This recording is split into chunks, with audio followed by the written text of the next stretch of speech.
Queridos amigos e amigas, bem-vindos a mais um episódio do Vozes da Lei. Estamos na nossa terceira temporada e hoje temos como convidada a desembargadora Renata França. Vamos conversar sobre sua carreira, suas posições, como é o mundo do direito da desembargadora nos dias de hoje. Renata, primeiro de tudo, boa tarde, bom estar com você aqui. E eu queria saber de você primeiro se você na sua família já tinha um veio assim que te levou para o direito ou se você foi uma escolha só sua.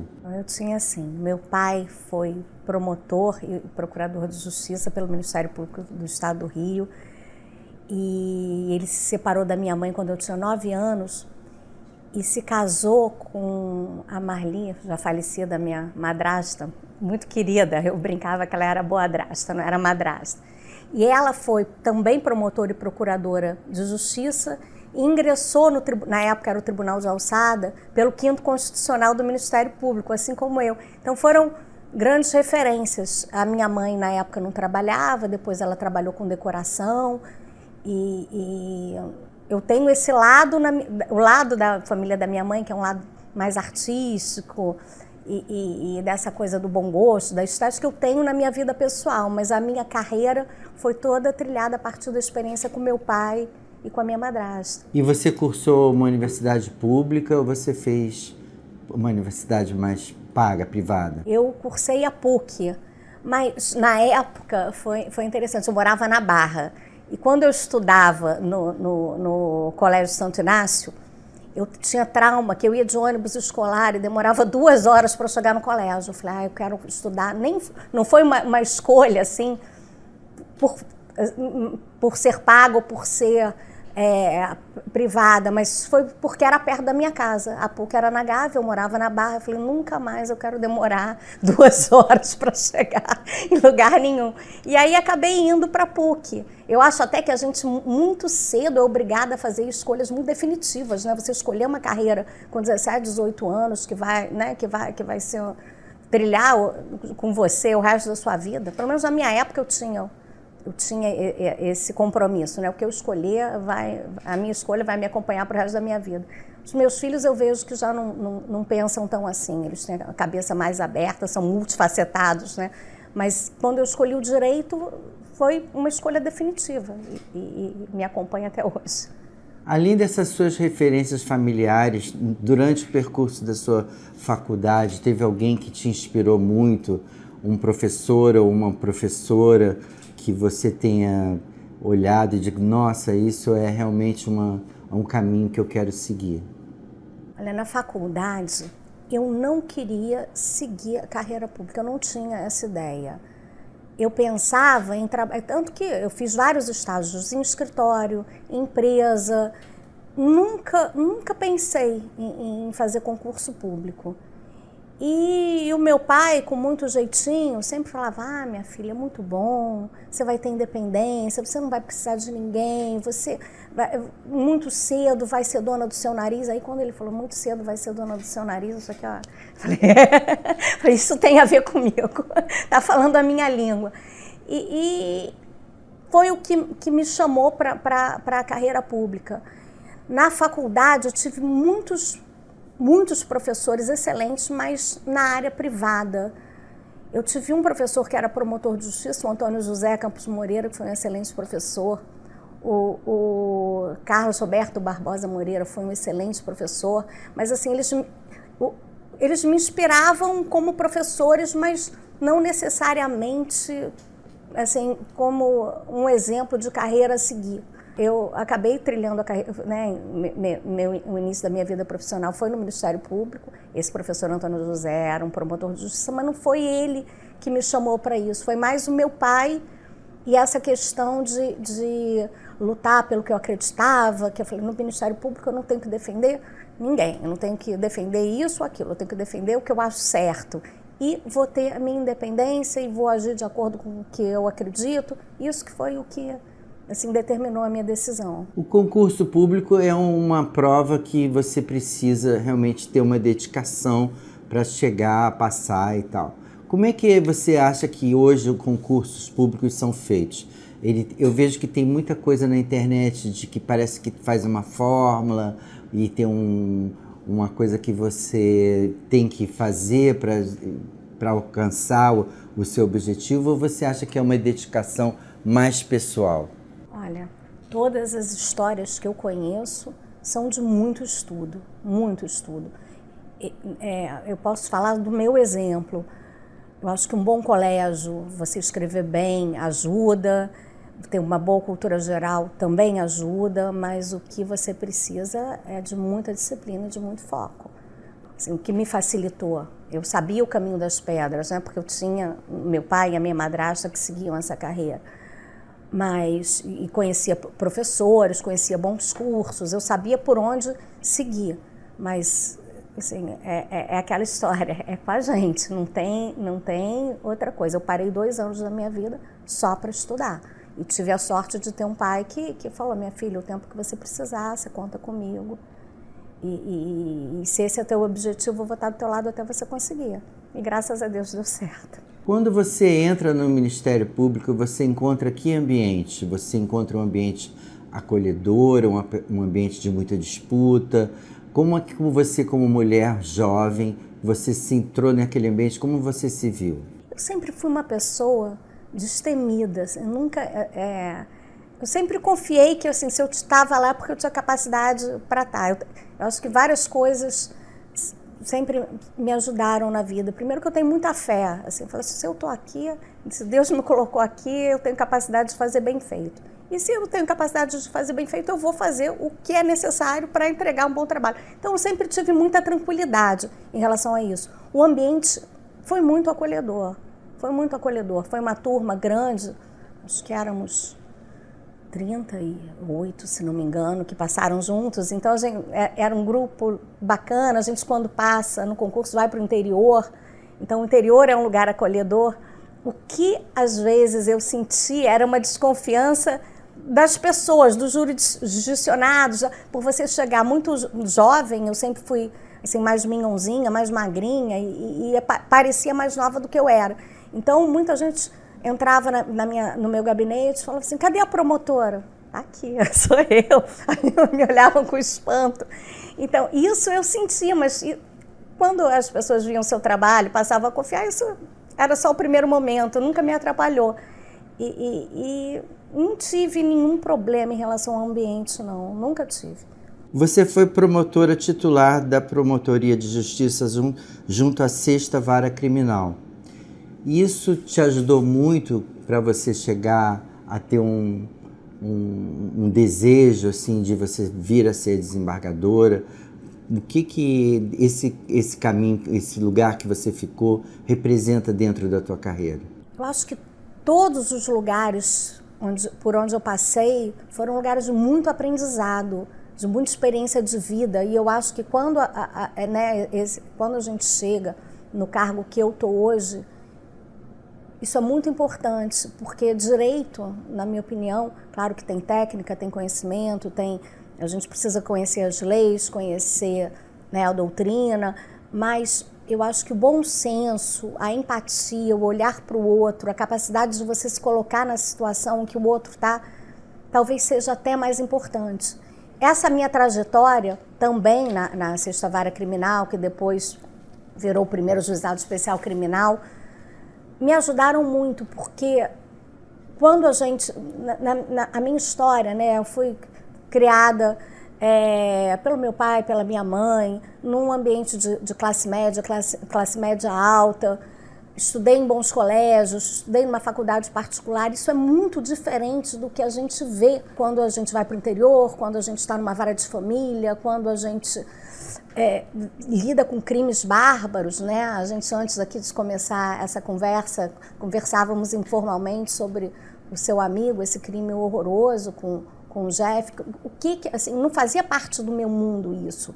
Psicopata, criminosos, violência, famílias absolutamente desestruturadas. Então, através do meu trabalho, acho que eu conheci uma realidade muito mais ampla e isso foi muito importante para eu tentar, né, para ser uma boa magistrada.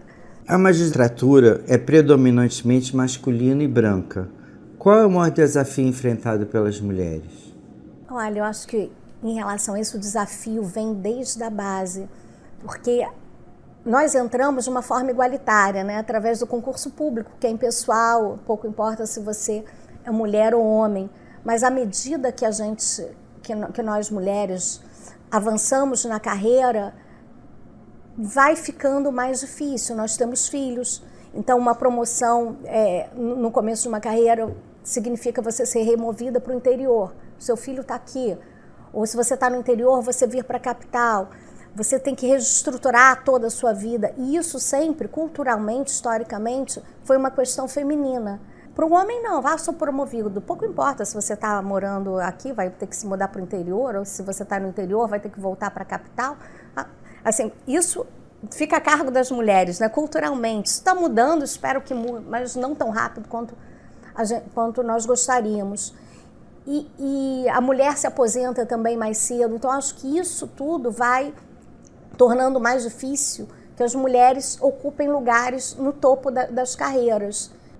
Agora, por exemplo, eu fui nomeada e eu cheguei à magistratura pelo 5º Constitucional, que é um processo, né, eu fazia parte do Ministério Público e 1/5 do Tribunal de Justiça é composto por advogados e membros do Ministério Público, né, vindos do Ministério Público.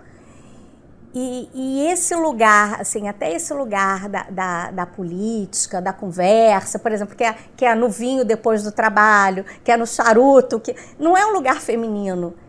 Isso eu senti e sinto ainda. Eu acho que há uma dificuldade maior para as mulheres chegarem ao topo das carreiras, sim. Mesmo as carreiras públicas, onde você ingressa através do concurso. Hoje tem basicamente 60 mulheres desembargadoras aqui no estado. O colégio todo é em torno de 190 pessoas. Vocês, como mulheres, têm uma associação, vocês se juntam, conversam sobre esse número, sobre como conseguir um número mais equitativo, um número mais igualitário. Vocês têm propostas que vocês defendem esses direitos, ou vocês ainda estão naquele, olha, nós somos nós e cada um vamos e seguimos, ou vocês têm essas conversas entre vocês? Não, as conversas existem. E foi interessante você me dar esse número, que eu não tinha pensado nisso. No universo de 190, somos 60. Não é? E eu acho que na base da carreira, não sei, eu li uma pesquisa ultimamente, que éramos mais de 40%. Não é? E então, é essa história que eu estava falando anteriormente, quando vai chegando no topo da pirâmide, vai espremendo, as mulheres não chegam lá. Eu acho que essas conversas existem, eu acho que, mas não de uma forma organizada. Eu sempre tento, né, individualmente, apoiar as mulheres quando tem uma mulher brigando. Eu tento estar do lado dela, né, se a causa for boa. E quando eu entrei nessa disputa política, pelo 5º Constitucional, eu pedi ajuda a muitas mulheres. E tive ajuda de muitas mulheres, de associações, de deputadas que foram maravilhosas. Fiz amigas queridas que defendiam a causa feminina. Mas eu acho que dentro do tribunal, pelo que eu percebo, não existe uma organização. Né? Existe um propósito, mas eu acho que são várias individualidades. Não existe uma defesa organizada, conjunta, uma atuação conjunta nesse sentido. Recentemente, o presidente do Tribunal de Justiça a nomeou como presidente do Museu da Justiça, para fazer uma restauração, uma reestruturação. Como você vê isso? Você vê isso uma reestruturação orgânica ou uma reestruturação de conteúdo? Desculpe perguntar isso, porque assim, o museu ele é um espaço onde existe o diálogo, né? Principalmente entre os interlocutores, né? Entre as pessoas que estão lá e o próprio museu. E esse diálogo ele vem sendo revolucionado em vários lugares do mundo, né? Porque o museu sempre teve uma postura assim, meio colonizadora, né? Uma coisa que vem mais assim. E hoje você vê que os museus estão querendo que os índios, os negros, os LGBT têm uma participação maior dentro do espaço. Você compreende assim também? Você acha que... Olha, em relação a essa sua pergunta, com certeza o museu tem que ser um lugar de inclusão, né? Há uma preocupação dessa administração, do presidente, em fazer desse museu um local de todos. Inclusive preocupação com a acessibilidade, de pessoas com deficiência. Isso. Ninguém pode se sentir constrangido em um museu, de jeito nenhum, ou encontrar qualquer dificuldade para ter acesso à cultura. Isso jamais. E o que o presidente pretende é a revitalização do museu. A gente tem tesouros lá, como o inventário de Dom Pedro II, o processo da insurreição do Manuel Congo, que aí é uma história de um escravo que se revoltou, e tem o assassinato de Euclides da Cunha, assim, e várias histórias de júris espetaculares, né, espetaculares porque fazem parte, infelizmente, da nossa história, né? São histórias tristes, trágicas, mas a gente, ali no primeiro tribunal, no antigo primeiro tribunal de júri, onde é o Museu da Justiça, houve o júri da Daniela Pérez, por exemplo, que foi uma história que marcou a história dos júris aqui no Rio de Janeiro e acredito que no Brasil. Temos muita história para contar ali. Agora, uma equipe que trabalha lá no museu conseguiu a roda dos rejeitados, que é onde as crianças eram postas para adoção. E o que o presidente quer, e espero que eu possa colaborar, é contar essa história de uma forma interessante, de uma forma que, como você bem colocou, ninguém se sinta constrangido de estar lá, de dizer togas, retratos, processos, papéis. Não, as histórias são interessantes, né? Tem vidas por trás daquilo ali. E é isso que a gente quer contar. E num projeto mais ambicioso, né, porque isso tudo, né, é um primeiro passo. A gente quer organizar aquele espaço, a gente quer exibir o que a gente tem e quer fazer do museu um lugar maior. E dentro desse lugar maior, das salas de exposição, há a possibilidade de muitos diálogos, como a história da infância com artistas que trabalharam esse tema, a história do negro, tem processos lá também de escravos, testamento de escravos. Então, tem muitos diálogos interessantes, o que era naquela época e o que é agora, como a história foi contada através dos processos e como os artistas contemporâneos enxergam essa situação e trabalham essa temática.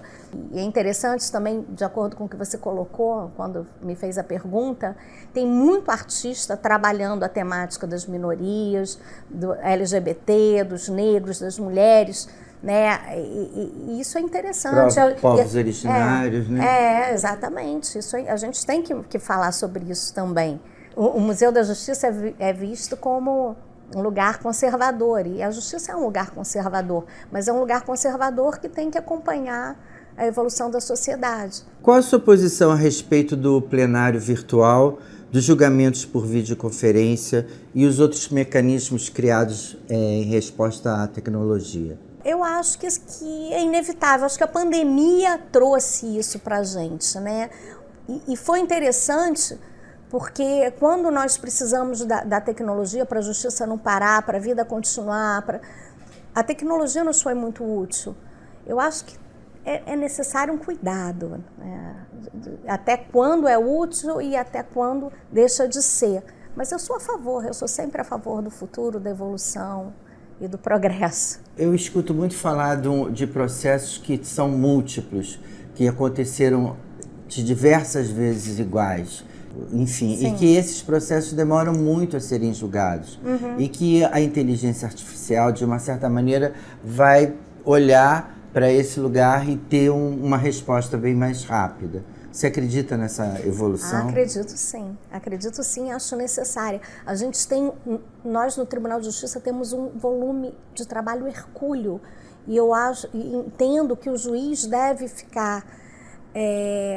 ter o seu tempo voltado para o que precisa de um olhar especial, de uma decisão especial. Nesses processos que as soluções que tem soluções já consolidadas nos tribunais superiores e que o final do processo a gente nós já sabemos onde vai chegar. Acho que a inteligência artificial pode ser muito útil, poupar muito trabalho desnecessário e tornar a justiça mais eficiente, mais rápida. O que você hoje, assim, para a gente terminar uma conversa, diria para uma pessoa que está entrando na faculdade, que vê o destino, assim, que vê o seu futuro já muito, assim, numa profissão que muita gente diz ser saturada? Sei, eu acho que para bons profissionais nenhuma profissão é saturada. E quem entrar para o direito, que venha com bons ideais, acreditando na justiça, acreditando que nós podemos fazer diferença, podemos agir com ética. Uma outra vertente que se apresenta hoje em dia como justiça e que eu acredito muito são as soluções de conflito, não através da justiça, mas através de mediação, através de acordos, através de juízo arbitral, que sempre é melhor, né, se as pessoas puderem alcançar o bom senso, do que uma justiça imposta, né? Cada um pode, cedendo um pouquinho, chegar a uma solução melhor do que uma solução que um juiz ou que uma câmara de desembargadores vai impor, né, o que você consegue. Pensando em conjunto, né, talvez não, certamente é mais eficiente, mais satisfatório do que uma solução imposta. Eu acho que os profissionais de direito que pretenderem entrar nessas carreiras jurídicas têm que ter esse olhar também para o novo, para o advogado não é só do contencioso, principalmente, não é só o advogado da disputa, é o advogado que vai auxiliar as partes a chegarem a uma conciliação, E eu acho que a justiça tem que ser olhada de uma forma diferente do que da época quando eu entrei, né? Uma conversa com a sociedade, um ouvido atento para as necessidades dos indivíduos e das instituições. Nós temos que ser partes dessa transformação e não empecilho para ela. É isso mesmo. Conversamos então aqui hoje com a desembargadora Renata França, mais um episódio do Vozes da Lei. Por favor, não esqueçam de tocar no nosso sininho, se inscrever no nosso canal. Estamos aqui para trazer para vocês sempre grandes entrevistados. Um abraço e até a próxima vez. Até logo.